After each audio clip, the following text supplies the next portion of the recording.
sort of a Spain, and I was free. I needed nobody.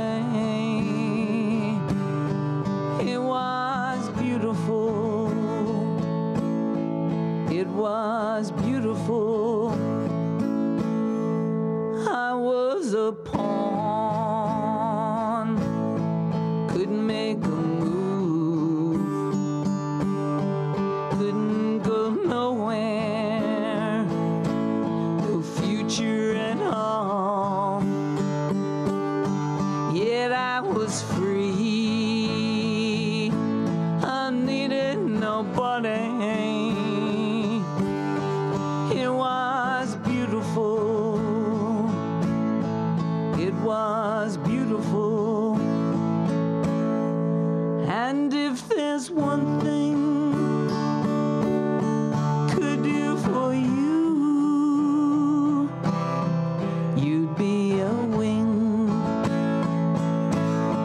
in heaven blue. I was a vision in another eye,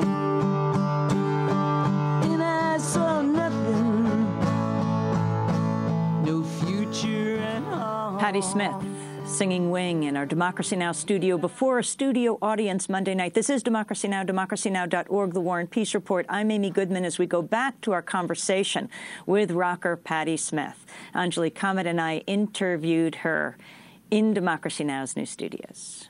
And you talked a little bit about your activism. Some of your more recent music is also sort of builds on these themes, and you had a song called Kana, a song about a detainee who was in Guantanamo. Can you talk a little bit about these songs? Well, I mean, I would never call myself an activist, ever. I don't really, I hope that I'm a humanist and sort of a good citizen.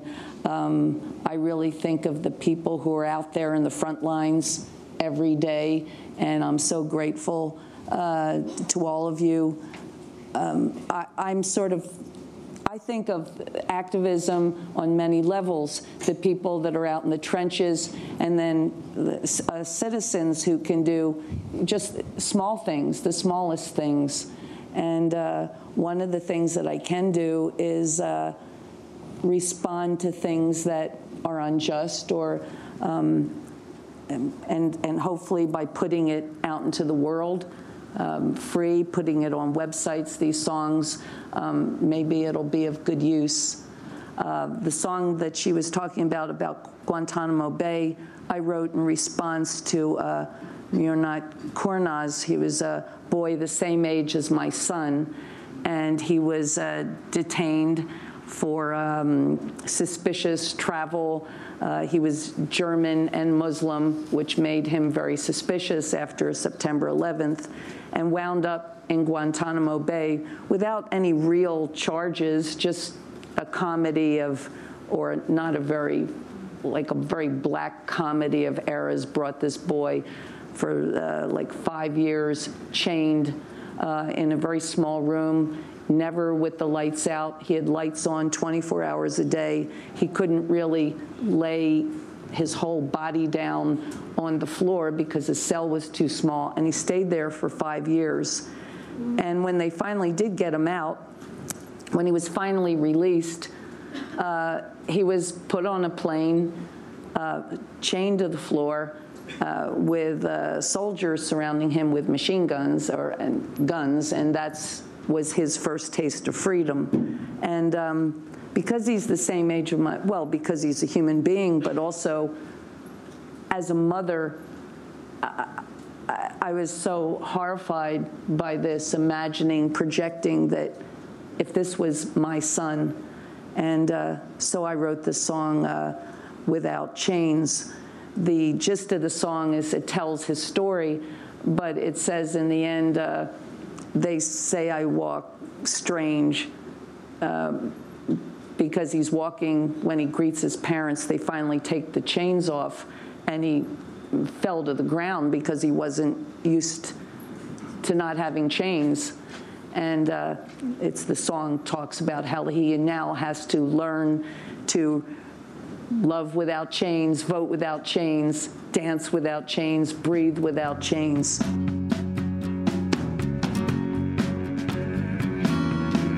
5 long years was a man dreaming in chains with the lights on. 4 long years, nothing to say, thoughts impure in Guantanamo Bay. Now I'm learning to walk without chains, to walk without chains, to walk without chains, without chains, without chains.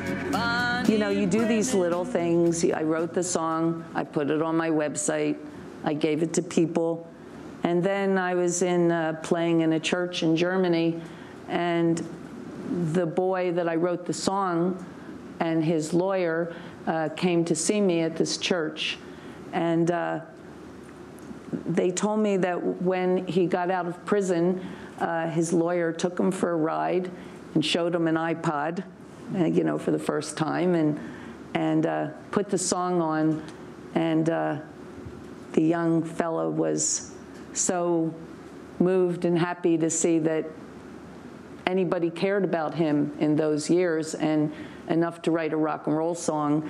And he's a young fella, and hearing a rock and roll song about him and his situation made him really happy. And the other nice thing is he has actually become a he goes around and tries to help other people, tries to help people who have been in the same situation, and is conducting his life as well as he can without bitterness. So it's you know, it has its positive resonance. What about independent music? I mean, we talk a lot about the importance of independent media in these critical times of war and peace, of life and death. But talk about the music world, the art world. You're a photographer as well, and how you maintain that independence. Well, I maintain it because that's all I ever wanted. I mean, I never cared about having a career, so I made all my decisions based on protecting my work. So it could be a simple decision, like if you get $100,000 and do what they tell you, or you can get $20,000 and do what you want. And I was like, no problem, 20,000 sounds fine to me. I've always chosen that route in everything I do. And you know, people who say that you can't, it's just not true. You know, you can do, we are the master pretty much of our own situation. And, you know, if one wants a mainstream career, that's fine. There's nothing wrong with it. You just, that's what you should go for. I wouldn't whine because I don't have hit records and stuff. I haven't written any, and I haven't, and I don't engage in the world that would put me in that position. I do things that, you know, make people upset. My political views or my humanist views have caused me a lot of censorship, but I don't have a problem with that. I mean, it isn't right, but what I would have more of a problem is if I had to look back in my life and say, yeah, I compromised here, and yeah, I did this so I could get that. Once you start doing that, it's like a house of cards. It all falls apart. You know, you can't make any shortcuts, and you just got to. It's all a question of what you want out of life. You know, if you wanted to be an anchor woman on Fox News, perhaps, and you could, make certain choices that would have put you there, including, becoming a blonde, But,